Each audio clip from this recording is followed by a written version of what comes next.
El resultado de esta receta de Rajoy, aceptada también por Fabra, es que la deuda aumenta 22 millones al día en 2012 y 1 millón de euros a la hora. En 2012, a pesar de todos los recortes, la Generalitat se ha quedado a 2 puntos de distancia del objetivo de déficit, más del doble del objetivo fijado, que representan más de 2.000 millones de euros. Ha sido la autonomía que ha cerrado con un déficit más alto. Y es más, de acuerdo con los datos procedentes del Ministerio de Hacienda, hoy podemos concluir que la Comunidad Valenciana tiene más facturas en los cajones que Cataluña, Madrid y Andalucía juntas. Es decir, todos estos préstamos recibidos del Estado ni siquiera han permitido vaciar los cajones y dejarlos al nivel de otras comunidades autónomas.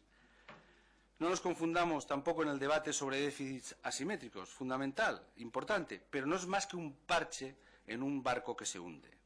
Rajoy con una mano nos presta el dinero, incrementando nuestra deuda, y con la otra nos impone la desmantelación sistemática del estado del bienestar.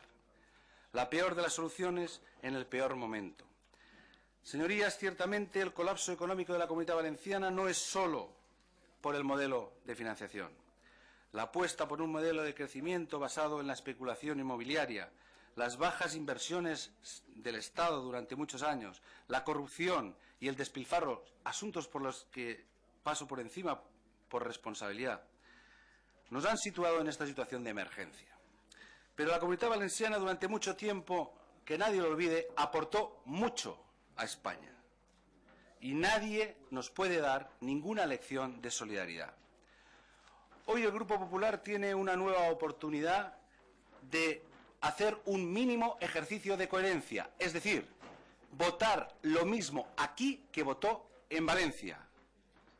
Votar aquí la misma, literalmente la misma proposición no de ley que aprobó en Valencia.